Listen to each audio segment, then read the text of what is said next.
block.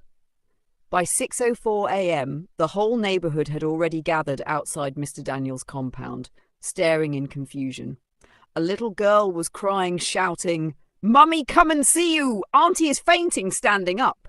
But Auntie wasn't fainting. She was just leaning on a wall with hunger, eyes open, lips shaking like poor network signal.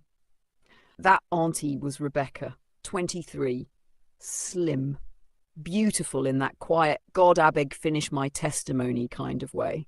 Her eyes always looked bright, even when her stomach was empty enough for echoes. She opened her eyes slowly and hissed weakly, "Our village people, you people no day rest." The crowd scattered, embarrassed. Nigerians love drama, but not when the actor is conscious. Rebecca straightened her dress, dusted her slippers, and pretended nothing happened. Classic Lagos survival.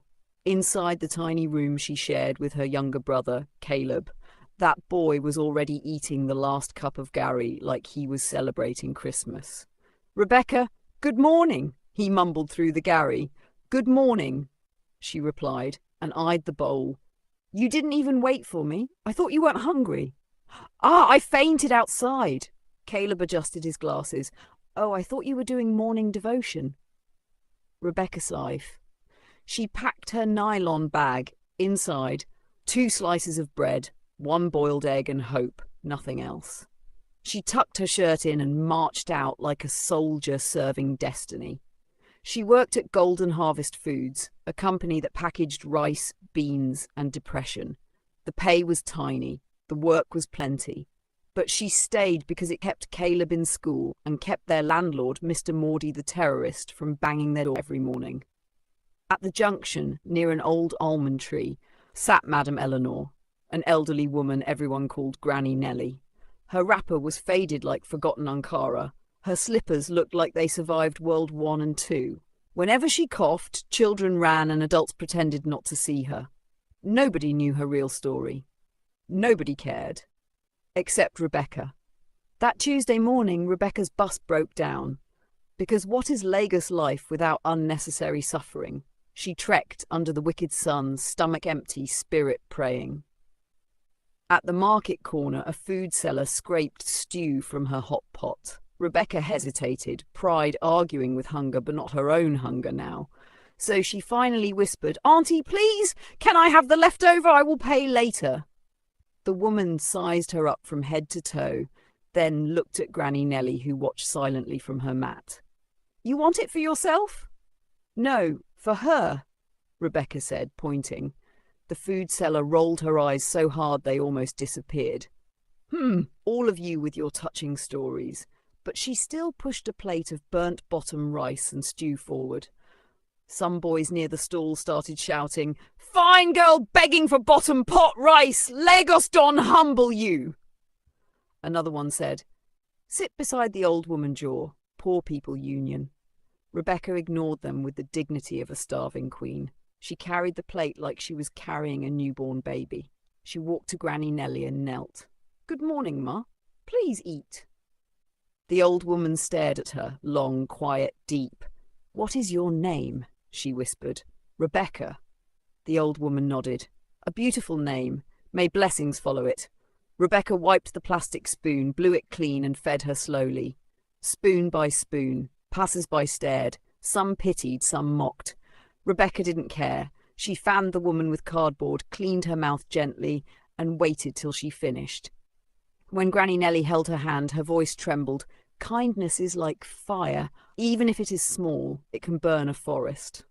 Rebecca stood, heart warm, stomach still empty. She did not know this fragile-looking woman once wore Italian lace, lived in a mansion and had staff lining up to greet her. She did not know her story. No, she was just being kind. Meanwhile, at Golden Harvest Foods, the machines hummed loudly, workers shouted, sacks of rice were piled like ancient pyramids. The floor supervisor, Mr. Thompson, spotted Rebecca. "You again?" he barked. "Late?" "I'm so sorry, sir." "No grammar. Go to line 4. As she walked, her co-workers, Diana and Faith, exchanged that wicked smile women use when gossip is about to start. Diana flipped her new wig dramatically. "I saw her at the market begging for burnt rice," she announced loudly. Faith laughed. These humble-acting people, Seth, always forming saint. Rebecca ignored them. She ate only one slice of bread, saved the egg, and worked like her future depended on it, which it did. Around closing time, clouds gathered, wind started blowing nylon bags everywhere. Rebecca hurried back to the almond tree and gave Granny Nellie the egg. "Tomorrow I'll bring pap, Ma." The old woman touched her hand again, eyes glistening. "Go home before the rain starts," smiled. Rebecca nodded and walked away, just as the first heavy drops fell, slow at first, then fast like God opened the tap. Rebecca walked fast, her clothes wet as she ran to her house. By 7:09 a.m., of Golden Harvest Foods' head office were already shaking like they knew trouble was coming, and trouble indeed arrived. Inside a sleek black SUV that stopped with the kind of confidence only rich Nigerian men with trauma possess. The driver stepped out first, then the back door opened, and Christopher Hale emerged. Tall, sharp jaw, expression harder than overfried Akara. His wristwatch alone could sponsor a whole family's relocation to Canada. People on the street paused. Even the security guard forgot himself and saluted like he was auditioning for the army. Christopher just nodded, checked his watch and muttered, "This company will not kill me before my time." Then he walked inside like a moving hurricane. Inside the conference room, Mrs. Lawson, the HR manager, sprang to her feet like gas touched her seat. "Welcome back, sir." Christopher didn't smile. Happiness wasn't part of his job description. "Let's begin." And just like that, the next 1 hour became the funeral service of softness. "No more excuses," he said. "No more favours. No more, 'Sir, the bus broke down' story. If resumption time is 8, be here by 7:50. If you like, sleep at the gate." The managers nodded like hungry lizards. Then the staff files were opened. When they reached line 4, Christopher paused. A note caught his attention. Rebecca, often late but hardworking, supports her younger brother. His eyebrow lifted slightly. "Often late?" "Yes, sir," Mrs. Lawson said softly. "But she works hard. She's, trying." Christopher closed the file like it offended him personally.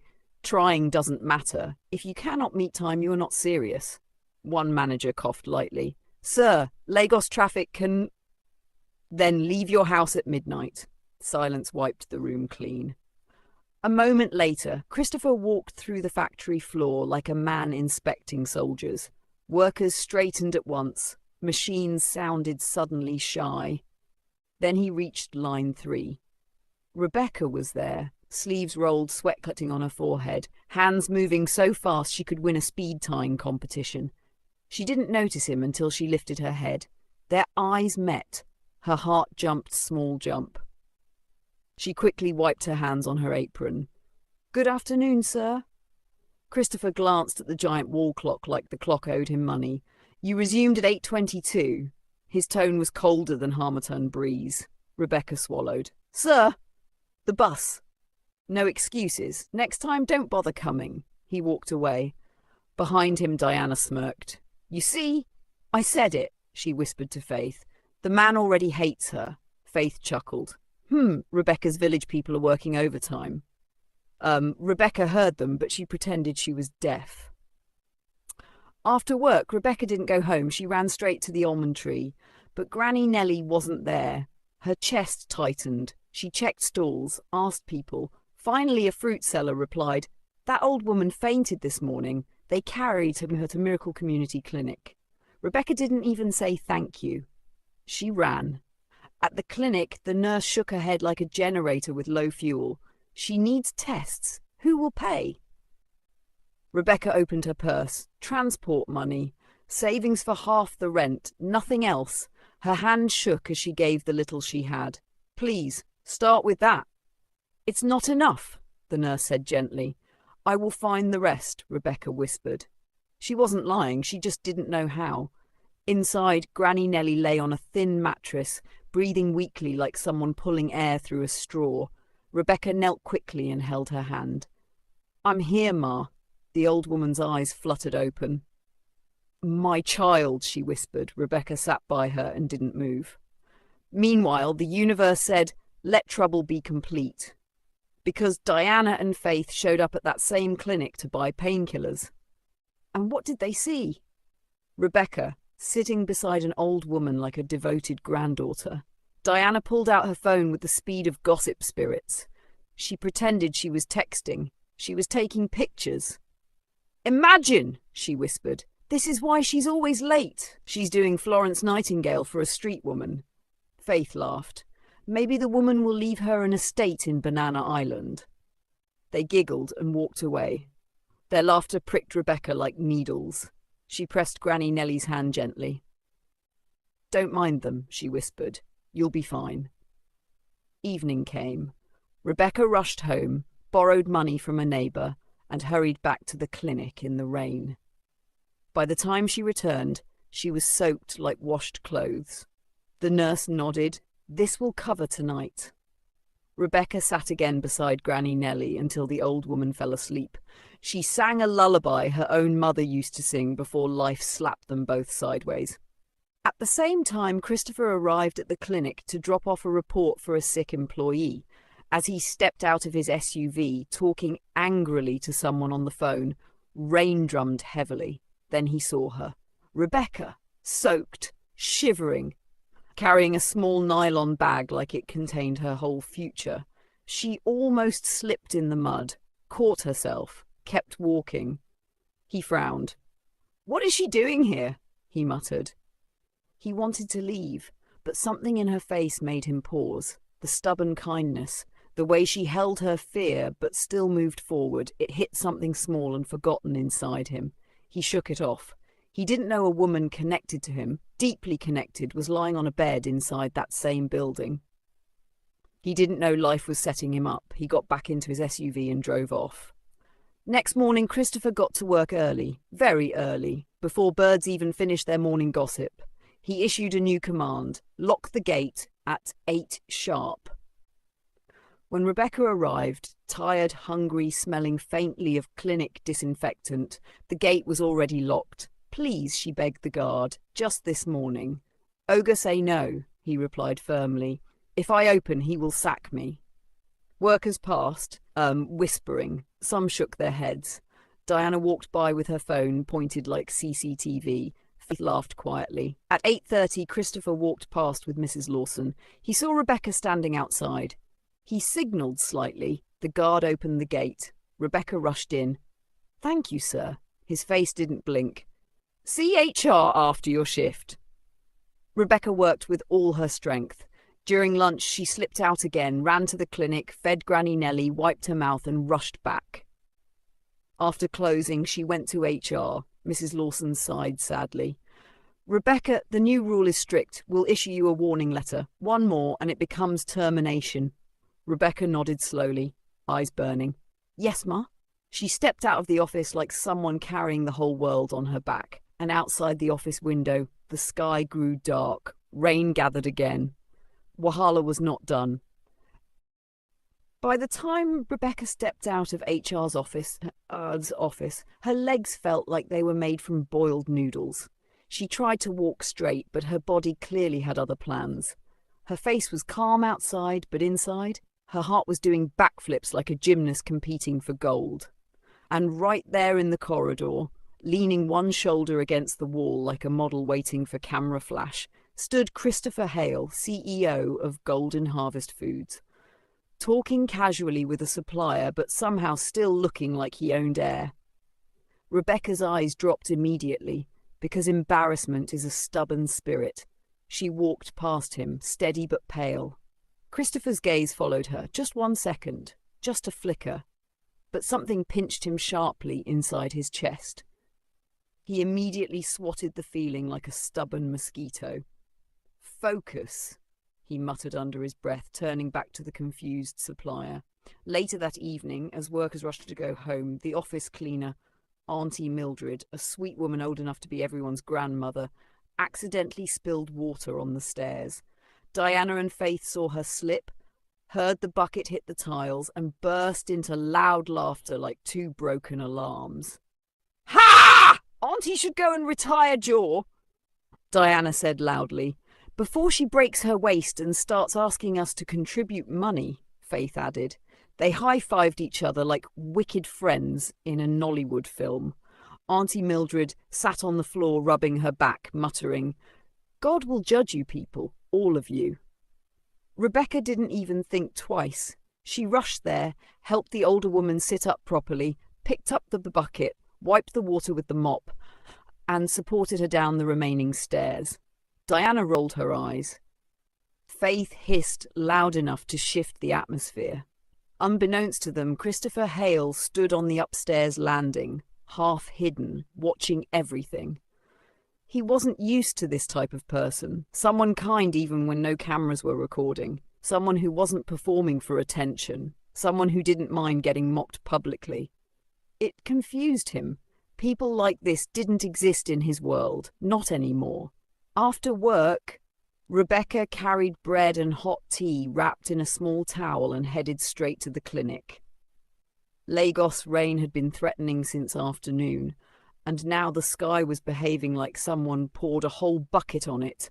She pushed open the clinic door and saw Granny Nellie propped up on her pillow, looking like she had gathered 1 extra teaspoon of strength since yesterday. "You came back," Granny whispered, her voice soft but amused. "As if I have somewhere else to go." Rebecca teased, pulling her chair closer. "Drink this before the tea decides to turn itself into cold water." Granny Nellie chuckled.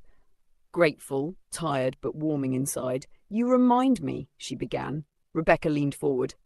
"Of who?" The old woman smiled faintly. "Of someone I loved, someone stubborn, someone good, before life turned things upside down. She didn't say my son. She didn't say Christopher." Rebecca didn't press further. Outside the clinic, Christopher Hale's driver, Mr. Taze, Gerald, waited inside the black SUV. Rain thumped against the roof like it was beating talking drum rhythms. He watched Rebecca walk in. He watched the CEO's mother, Granny Nellie, through the half-open curtain, and he sighed heavily. He knew everything. He had known from the very first moment he saw the old lady on that street. He had known but kept quiet. Now seeing Rebecca caring for her made his heart twist in a strange way. "Madam," he whispered into the empty car, "why are you hiding here? Why?" But secrets, once they start dancing, carry their own drum. Diana and Faith had been whispering among themselves all week. But Tonya was in a league of her own. She noticed something. Christopher's eyes sometimes followed Rebecca. Not long, just 1 second. But 1 second was too long for Vanessa. "Over my dead body," she muttered. So on Friday afternoon, she cooked trouble the way some aunties cook pepper soup. Slowly, intentionally, and with wicked aroma. During lunch break, she sneaked into the staff room, opened Rebecca's locker, and slid 2 crisp petty cash notes inside like she was decorating the place. By 3 p.m, alarms rang. Money was missing. Mr. Thompson searched lockers like a soldier doing parade. When he reached Rebecca's, the notes lay there waiting like they had been practicing the pose. Silence swept the floor. Diana gasped dramatically. Faith covered her mouth with her hand like she was witnessing the fall of a nation. "I don't know how this got there," Rebecca whispered, shock crawling up her throat. Mr. Thompson did not smile. He did not blink. He simply pointed toward HR. "Go!" Mrs. Lawson looked at her with pity that hurt more than anger. "This case is serious, Rebecca," she said gently. "I didn't take it," Rebecca replied, voice shaking. "Somebody wants to destroy me." Before Mrs. Lawson could answer, footsteps approached, firm, steady, lightly echoing. Christopher Hale walked in. The room froze. "Explain," he demanded. Rebecca stood straighter, even though her knees were threatening mutiny. "I'm not a thief, sir." "If you're lying," Christopher said slowly, "leave before I call the police." "And if I'm innocent?" Rebecca asked. "Then the truth will show." His eyes didn't soften, not even a blink. "Suspended for 1 week," he commanded. "We will review the footage." Rebecca walked out like someone moving through fog. People watched her like she was a movie trailer. Someone whispered, "I knew she looked suspicious." Another added, "Fine face doesn't mean fine character." Diana smirked like her spirit had eaten jollof rice. Rebecca didn't respond. Her heart wasn't even inside her chest anymore, it was at the clinic already. As soon as Rebecca reached the ward, Granny Nellie's eyes widened. "Child, what happened?" Rebecca couldn't hold it anymore. Tears dropped like stubborn water from a leaking tap. "They suspended me. They said I stole money." Her voice cracked. Granny Nellie's face changed. Her eyes became sharp, eyes that had once judged businessmen, liars and wolves in suits. "Listen," she whispered, squeezing Rebecca's hand. "Truth may walk slow, but it never gets lost." Rebecca nodded, sniffling. What if they fire me? How will my brother eat? How will I pay rent?" Granny Nellie lifted her hand, trembling but firm. "If the God who made you feed me is still on his throne, no wicked hand will shame." "How will I pay rent?" Granny Nellie lifted her hand, trembling but firm. "If the God who made you feed me is still on his throne, no wicked hand will shame you." Rebecca pressed her forehead to the old woman's hand and inhaled her warmth. Then comes Sunday evening. The rain came again with full Yoruba aggression. Umbrellas were flipping inside out like confused gymnastics students. Still, Rebecca carried a borrowed bowl of pepper soup to the clinic. A car splashed muddy water on her legs. She didn't even curse. She just whispered, "God, please don't leave me on raid today." Inside the clinic, Granny Nellie was stronger. Rebecca fed her, washed the bowl at a small tap in the corridor, and tried not to shiver from cold. Then she heard footsteps. "Why do you do all this?" a voice asked. She turned. Christopher, wearing a white shirt, already suffering from the rain, hands in his pockets, face unreadable. "For that woman?" he asked. "She's not your family?" Rebecca looked at the tap, then at him. "Sir, because she deserves care, and because one day I might need someone too." Christopher's eyes narrowed, confused by her simplicity. "We're reviewing the camera footage," he said. "If you took that money, then fire me," Rebecca said. "But if I'm innocent, clear my name." Silence. Then the lights went out. Total darkness. Nurses shouted. Footsteps rushed. A weak cry echoed from the ward.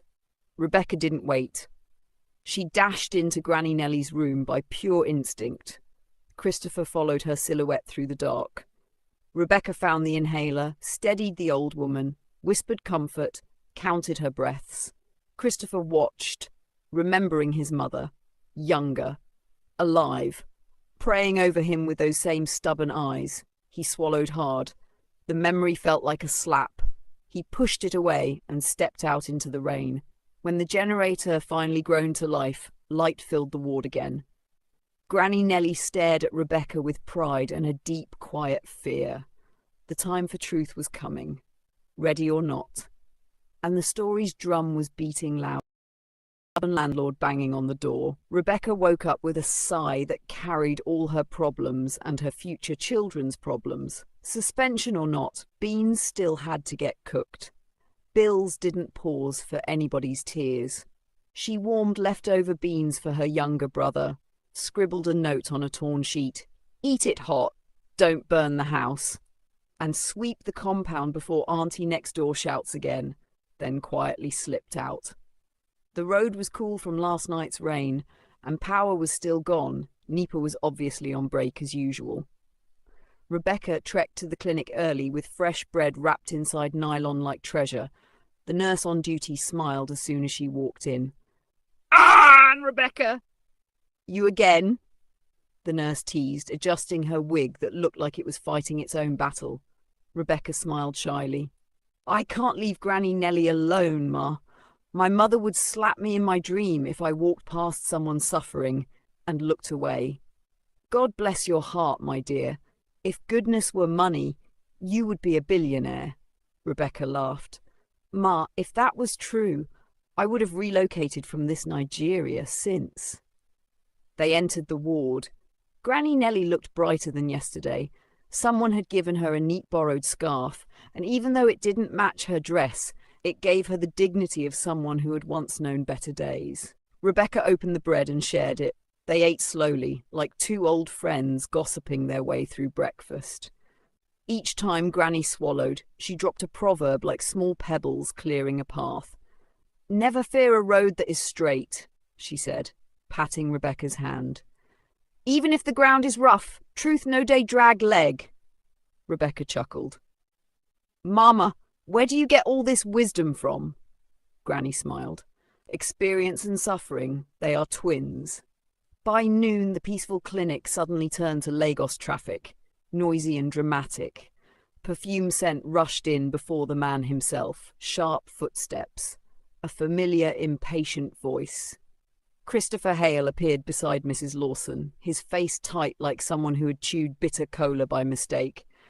He clearly didn't come for routine visitation. Cameras had finally been reviewed. Rebecca froze when she saw him. Christopher paused too, though he would never admit it. Something about the picture of the girl feeding bread to the old woman hit him in the chest like memory trying to resurface. Rebecca stood, fingers shaking slightly. Christopher cleared his throat. Rebecca, the review shows you may have been set up. The footage is still being checked, but your suspension has been lifted. Rebecca almost sat on the floor from relief. Thank you, sir, she whispered. Christopher gave a small nod, then turned away, but something tugged his attention back. Granny Nellie's eyes were on him. Steady, too familiar, like they had crossed paths in a different lifetime.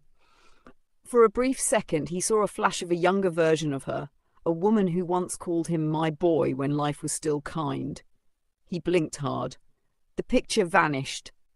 Good afternoon, Ma, he said politely. His voice cracked a little.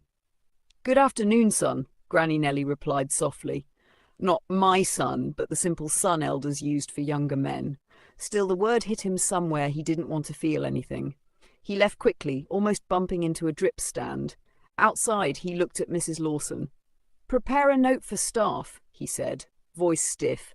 Clear her record while the investigation continues. Back inside the ward, back inside the Nellie reached for Rebecca's hand again. You stood firm, she whispered, and truth stood with you. Rebecca smiled through relief-stained tears. I almost broke down, Mama. The storm is loud, Granny Nellie murmured, but your roots are strong. Rebecca laughed shakily. Mama, are you sure I'm not a plantain tree? If you are, Granny said, patting her cheek, you are one that will bear fruit. Rebecca wiped her tears with the corner of her scarf. She had no idea she had just passed a test written long before she was born. Back at Golden Harvest Food, the company announced a general meeting. Every worker gathered in the packing hall. Machines were silent for once, only whispers and plastic chairs shifting. Christopher Hale stood on the raised platform with managers. The whole hall tensed. Even the AC seemed to reduce its noise to hear gist. He addressed them about teamwork, discipline, and respect. His voice was cool ice with pepper inside. Then Mr. Thompson took over with a box of staff awards. Tonia strutted forward first to receive her Consistency Award. She walked like she was claiming Miss World, hair bouncing like generator wire. When she passed Rebecca, she whispered, Watch and learn, darling. Rebecca ignored her. Faith got the Team Spirit Award, though nobody could remember her doing anything except gossip and borrowing wigs. Then Mr. Thompson cleared his throat. There's also the issue of behaviour. We discourage dishonesty or any attempt to sabotage co-workers. Tonia's smile froze. Christopher took the mic again. If you are planning traps for your colleagues, he said slowly, just know truth has very long legs. It will catch you, even if you're wearing heels. Tonia's heart did a backflip. A man in the crowd shouted, Ogre, what about people begging for food in the market and coming late? Laughter exploded. Several faces turned to Rebecca. Someone whispered loudly, Charity ambassador. Another muttered, Madam Feeding Programme. Rebecca's ears burned with embarrassment. Christopher's jaw clenched sharply. This is a workplace, not a gossip centre, he said, voice dangerous. If you can laugh at someone, you have enough free time to increase your productivity. Silence swallowed the hall instantly. Rebecca stared at the floor, praying for rapture to take her. After the staff meeting, Tonia dragged Faith into a corner near the washroom. Did you see how he looked at me? Tonia hissed. Faith raised a shaky brow. You or Rebecca? Tonya glared. He's distracted, and it's because of that charity girl. She must go. If she stays, I can't rise. Diana burst into laughter. How will you chase her? Faith whispered. Tonya smirked slowly. Leave that to me. Rebecca went to HR to sign some reinstatement papers. Mrs. Lawson took her hands gently. Rebecca, you're doing well. Just hold on. Truth is unfolding. Rebecca nodded. Tears threatening. Later that night, while Christopher struggled to focus on spreadsheets, all he saw in his mind was a girl washing a plastic bowl like it was gold, and an old woman whose eyes knew too much. He ignored all invitations to night hangouts. His friend sent a message, Bro, new lounge tonight. Fine babes everywhere. Christopher typed, Not interested. His friend replied instantly, Omo, what's doing you? Christopher didn't know. Rain beat against his window as he stared into the city. Somewhere in that wet darkness, something that looked like truth was forming. And that same evening, Rebecca didn't go straight to the clinic after work. Her chest felt tight. She needed space, silence. She entered a small church near the bus stop. The place was almost empty, smelling of old wood and candle wax. She sat at the back and bowed her head. She didn't pray for wealth or revenge. She simply asked for strength, for Madam Granny's hospital bill to be paid, and for Granny Nellie's breath to remain steady. Afterwards, she reached the clinic. The nurse met her at the door and handed her a brown envelope. Anonymous donor, she said, smiling. Half the hospital bill has been paid. Rebecca blinked. What? Her voice cracked. She opened the envelope. Money. Real money. Not the kind that disappears once tomato spoils. She gasped. Who would do this for us? Granny Nellie watched her with soft, quiet sadness. She knew the driver from the black SUV had dropped it earlier, but she didn't say a word. My child, Granny said gently, sometimes help comes from hands that prefer shadows. Rebecca burst into tears. She dropped into the chair, overwhelmed, shaking. Then slowly, she laid her head on Granny Nellie's lap. The old woman stroked her hair, humming an old folk tune, the kind mothers used when the world felt too heavy for their children. And in that small ward, with rain humming on the window, two souls, one young, one old, held each other like family the world had forgotten. Meanwhile, at Golden Harvest Foods, the atmosphere was hot, not weather hot, but Wahala hot. The fake post had spread like Hamatan fire. Everyone was acting like they came to work to gossip, not to earn salary.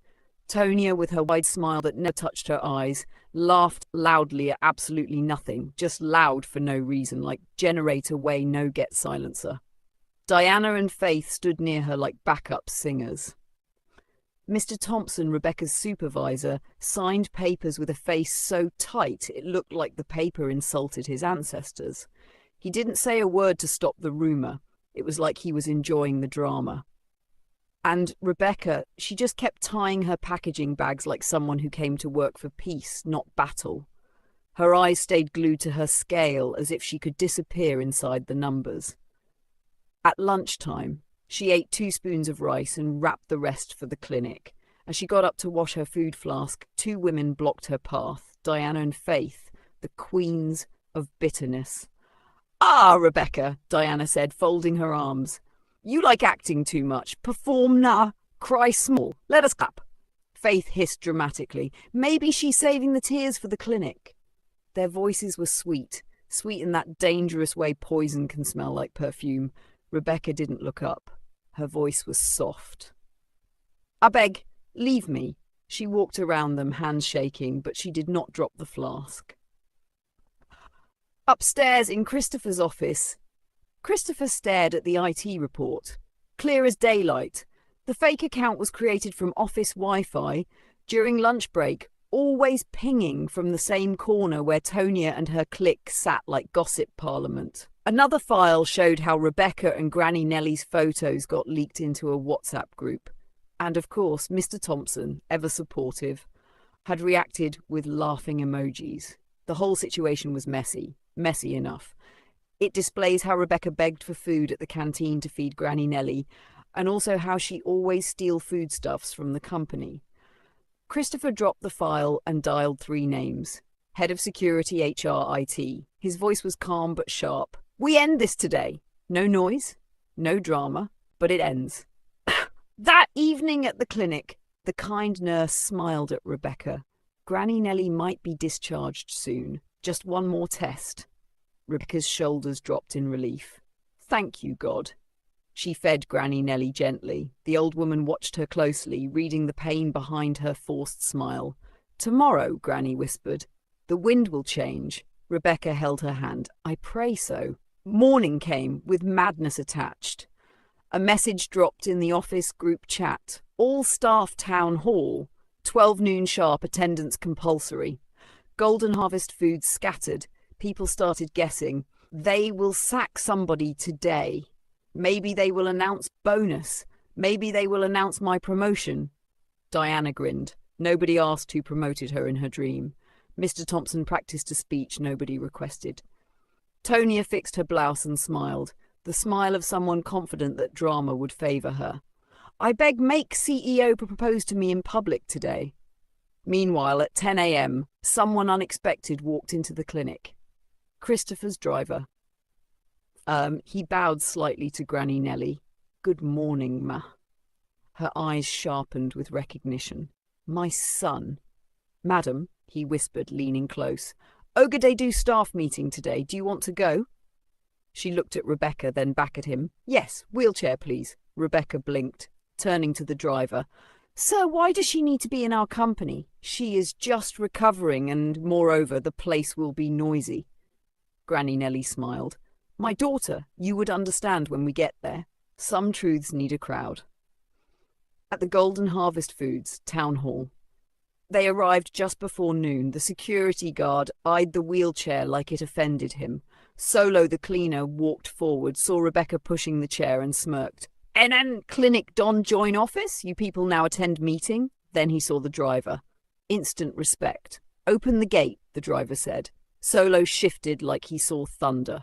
Inside the hall, workers gathered. Stage was simple. Table, 2 mics, projector. Christopher stood tall, jaw tight. Rebecca pushed Granny Nellie to the back row. People turned. Whispers rose immediately. Why is that poor woman here? She now attends staff meetings? Shameless pair. Their words buzzed like flies. Tonia swung her waist and said, maybe she brought her pity project to beg the boss for her. Christopher stepped to the mic. Good afternoon. The hall mumbled back. He clicked the projector. Camera screenshots appeared. People gasped. The video on the screen. People burst into laughter. Murmurs grew.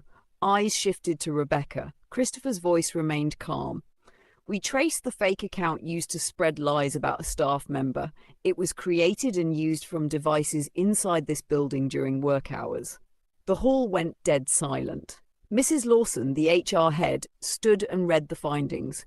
Access logs, timestamps, device IDs, witness statements, and a market trader's testimony that he saw Faith, Tonia and Diana snapping the clinic picture while pretending to text. Faces dropped. Tonia burst forward. This is rubbish! Anybody can... Christopher raised a hand. You will speak after HR concludes. He turned to the crowd. But first, someone here wants to speak. The driver rolled Granny Nellie forward. People stared confused. Some laughed. This meeting has turned to Nollywood Part 2. The old woman rested her hands in her lap. Her voice, when she spoke, was soft but carried across the hall. Good afternoon, my children. Instant silence. The kind that comes when the truth starts walking into the room.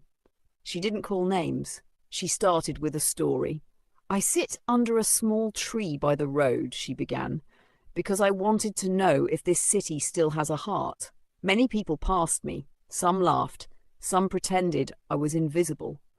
She looked around slowly. But one girl knelt down and fed me spoon by spoon. She wiped my mouth with the last tissue in her bag. She came the next day, and the next. A quiet ripple went through the hall, guilt-shifting seats. The old woman lifted a trembling hand and pointed at Rebecca. That girl. Rebecca froze. Her throat tightened, her hands shook. It felt like the whole floor moved beneath her. You could hear a pin drop inside the hall. Even the ceiling fan reduced speed as if it wanted to hear gist properly.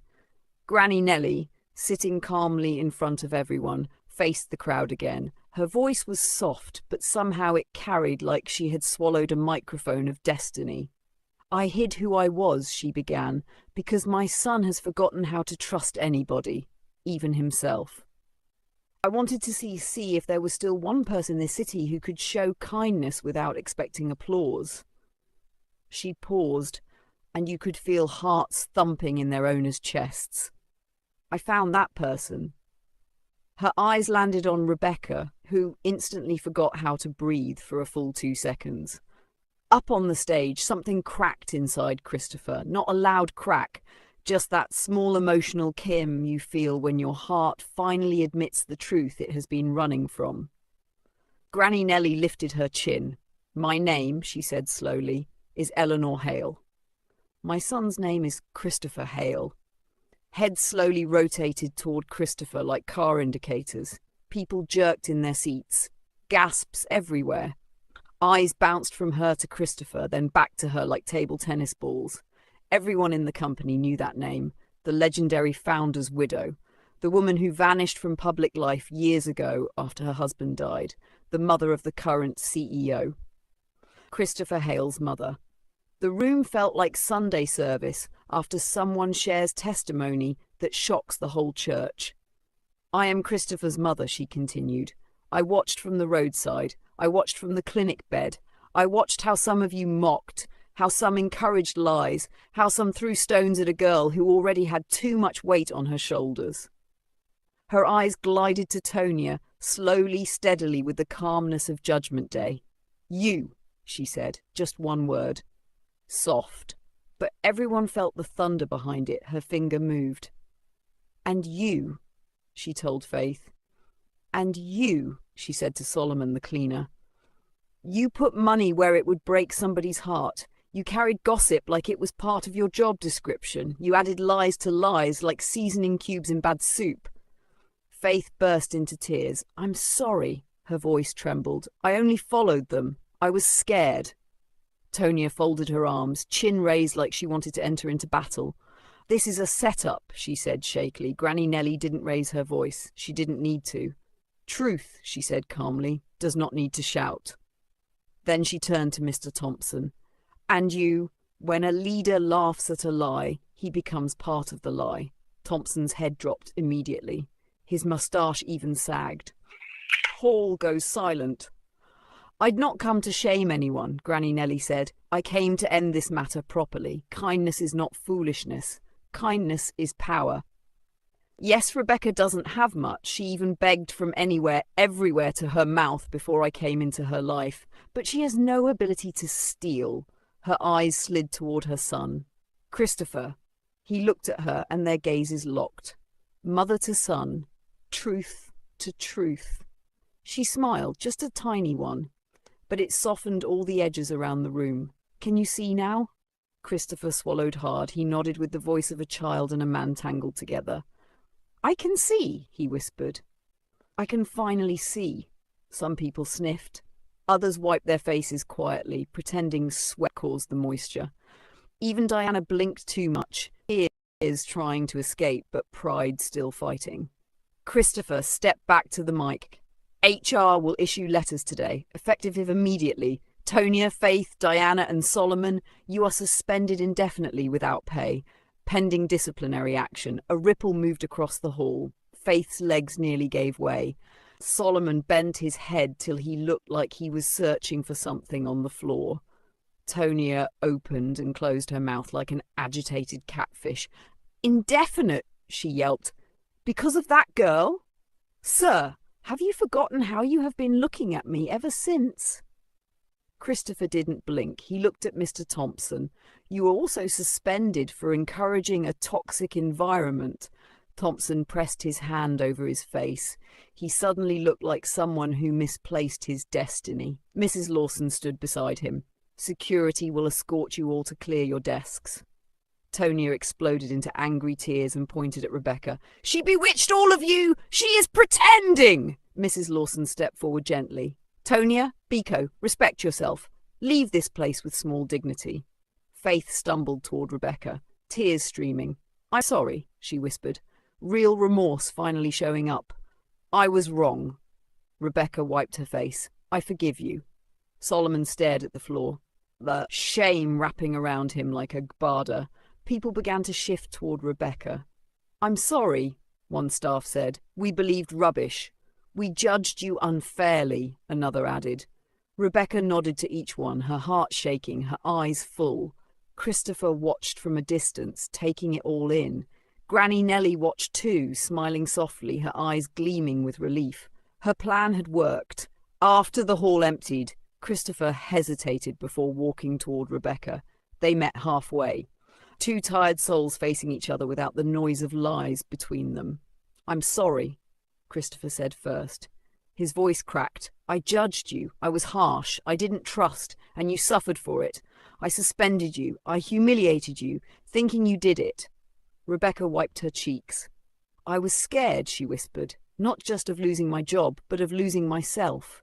"People can be cruel," he murmured. "And I became cruel," he added, "because I thought it protected me." They both stood there, breathing the same new air, old wounds on the table, new truth sitting between them.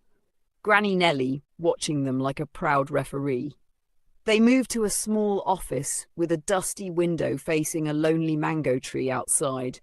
Granny Nellie asked the driver to roll her out. "Give them space," she teased. "Talk. Don't be forming strong face." Christopher poured water for Rebecca carefully, like he was handing her something priceless. She sipped, then wiped her face with her hand. He winced as if that single action stabbed him. "I should have defended you earlier," he said. "I should never have allowed your name to be dragged in the mud at all." "You defended me today," Rebecca replied softly. "It was late," he whispered, "but I will make it right." He told her about his past, how someone he once trusted deeply betrayed him. "So I built walls," he said. "High ones, thick ones." Rebecca nodded. "I built rules. Work hard, don't cry in public, help people even if they don't help you, and if they laugh, walk away." They smiled, tired smiles, healing smiles. Christopher leaned back. "You passed my mother's test from day one," he said. Rebecca blushed. "I wasn't trying to pass any test," she said. "I was just doing what my own mother used to say, if you have 2 spoons of rice, give one away. Your stomach will not collapse." Christopher laughed, really laughed, and something melted inside him. He grew serious. "I will clear your name publicly, not just privately." He slid a paper toward her. "A commendation letter and a small housing allowance, starting today." Rebecca's hand flew to her mouth. "No more landlords knocking with iron rings," he added with a smile. Granny Nellie rolled back in. "Have you two finished arguing?" she asked, eyes twinkling. They both laughed. Light, free, new. "You didn't help me because you knew who I was," Granny Nellie said to Rebecca. "You helped me because of who you are. That's why I'm at peace." They talked until the sky outside turned gold, about her little brother's schooling, about rent, about wounds, about healing. And for the first time, the air around them felt clean. Rebecca clutched the neatly folded paper to her chest the way a mother holds a newborn. Her hands shook, her lips trembled, and even though she tried to hold the tears back, they still escaped. Quiet, grateful tears rolling down her cheeks like warm rain. Granny Nellie, sitting in her chair near the window, dabbed her eyes with her handkerchief, sniffling loud enough for everyone to hear. "Oh, Rebecca, you will finish all my tissues, oh," she teased, her voice warm but shaky with emotion. Christopher chuckled from the doorway. "No wahala, Granny," he said. "Let me buy more tissues before she uses your curtains as backup." Everyone laughed, the kind of laughter that feels like exhaling months of fear and pain. A few days later, Rebecca and her younger brother finally moved into a better small but neat one-bedroom apartment owned by the same landlord. The landlord, who once behaved like a hungry lion, He even brought a half bag of rice as apology for all the past disturbances. "No hard feelings," he muttered, staring at the floor as if the floor owed him money. Rebecca smiled politely. "Thank you, sir." He nodded quickly and ran away before she reminded him of the months he used to hiss like boiling water. Christopher and Rebecca didn't rush anything. They started talking slowly, walking past the mango tree, sharing small stories, small jokes, small fears. He apologized many times, sincerely, deeply, humanly. Rebecca forgave him many times, calmly, softly, without bitterness. He met Daniel properly. Daniel folded his small arms and said, "Sir, please don't break my sister's heart, because I can fight small." Christopher nodded like a soldier receiving national instruction. "I won't." One calm evening, with the sunset painting the sky and Granny Nellie pretending not to watch from a bench, Christopher went on one knee. Simple, no show, no crowd, just sincerity. "Rebecca," he said, voice low but steady, "will you marry me?" Rebecca gasped, covered her mouth and cried instantly, because crying was her own spiritual gift. Granny Nellie wiped her eyes dramatically. "Say yes, Jar! I cannot stand up and kneel down in your place!" Rebecca laughed through tears. "Yes!" The wedding wasn't the biggest in the city, but it was pure, beautiful, joyful. The church was full, women in bright Ankara wrappers, men in clean agbudders, drums beating like talking spirits. The elderly market man who once helped Rebecca find transport sat in the front row, nodding proudly. The kind nurse came, looking elegant. Even the bus conductor who once mocked Rebecca attended, sitting like a humble church rat. Rebecca walked in holding Daniel's arm. He tried to be strong, but tears betrayed him. Christopher cried. Rebecca cried. Granny Nellie cried the most, shaking her handkerchief like flag of victory. During the vows, Granny Nellie sat quietly, smiling as if she could see the end of the story already. Her plan didn't just work, it restored, it redeemed. Outside, at the church gate, Diana, Tonia and Faith stood far away, frowning like bitter cola nut. They couldn't enter. Happiness didn't invite them. Happiness didn't fear them either. It simply continued being happy. When Christopher slipped the ring on her finger, the hall became quiet. That holy kind of silence. "I promise," he said, "to protect your name and your heart." "I promise," she replied, "to walk in truth and kindness."